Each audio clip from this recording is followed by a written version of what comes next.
It's important for me that you also understand the map of this ego structure that we are referred to. I'm not saying this is perfect, I'm saying this is just a map so we can start to talk about our inner experience and have some reference points.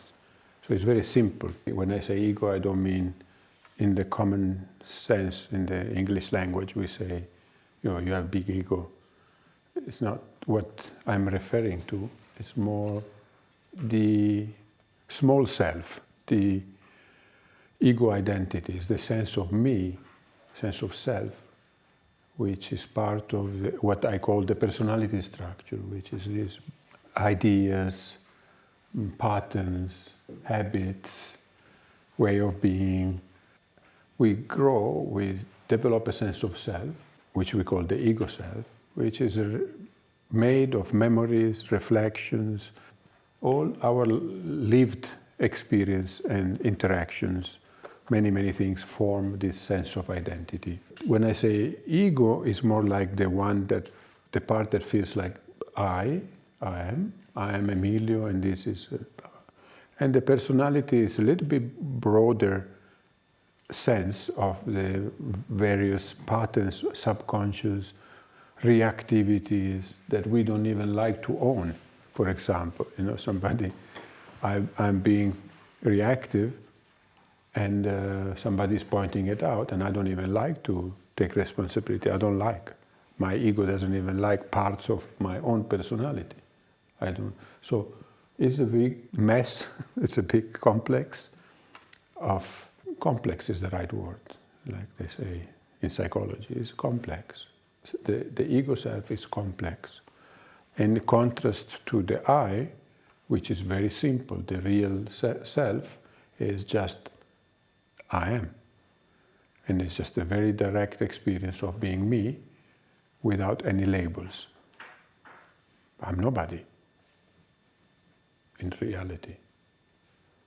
I mean, I can have a lot of documents to prove many things, but they are not me, and my history is not me. So the ego is always trying to be somebody, and the real self is nobody in particular, but it's me, and it's so much me. I don't need a label to prove it. It's just me. So it's a little bit of a different dimension, the essential dimension and the ego dimension. You can think of the neocortex, the capacity of self-reflection that we have as not so many animals, I think few cats, dogs maybe to some extent, but the way that we have developed the capacity to reflect on ourselves is beautiful, but also we fall into the reflection. We identify with the reflection. We see, speculate, reflect, think about it, and then identify with this mirror, with what is in the mirror, losing track of the subject. It's like Narcissus that falls in love with the reflection, the image. Another element is the ego structure is disconnected from the real self, from the start, and that makes it quite flimsy. I'm Italian, Italians made in Italy. There's somebody say, well, your DNA or something, you're not really Italian. The ego starts to shake. You start to, or I'm very good at doing something. Well, but some people, this guy is much better than you. The ego starts to shake. It's susceptible to criticism, to be proven wrong. The self-confidence, or trying to zoom in on the topic that we are also talking about. The way that the ego is summoning self-confidence is by evidence, by proofs, by asking other people. Isn't that true? I did a very good job. Did you listen to what I say today? The ego needs mirroring, needs people to say yes. Yeah, you did good. So we are looking to find the sense of support in others, in feedbacks, in achievements, having more money than other people, whatever that is something that the ego is trying to gather from the outside so that does not have to experience that emptiness of the disconnection from the essence. I was saying real self-confidence comes from being in your belly. It doesn't, nobody has to prove, nobody can come and tell me it's not true when I feel like this warm lion, warm, peaceful lion. It's so innate and it's so direct that you just look at them and say, what? While when I'm pretending to be such and such, so and so, with so many proofs, that is flimsy, that is susceptible to criticism, to be debunked. So the ego is summoning self-confidence through achievements, possessions, mirroring, pretense, credentials, lies, activity, not to experience that lack of support that came when we had to let go of the instincts because it was too much. So the disconnect from the real. Imagine you're a child, you're running, play. I grew up with 2 cousins, 3 boys. We ran all day. This star is so powerful that we just played and ran and played and ran. And then one day you are shaken out of that. You say, okay, that's it. Now you need to behave. I mean, of course, it's happening gradually, but imagine letting go of that aliveness, of that constant nuclear fusion. You see, try to keep up with the child. You get very exhausted very quickly. So imagine having to let go of that, to comply, to be loved, to be accepted, to fit in. Great, we need to fit in, but it's missing that energy. We start to miss that energy, and we're not conscious what's happened. We just, all of a sudden there is no more fire. And here I am. There is a sense of me.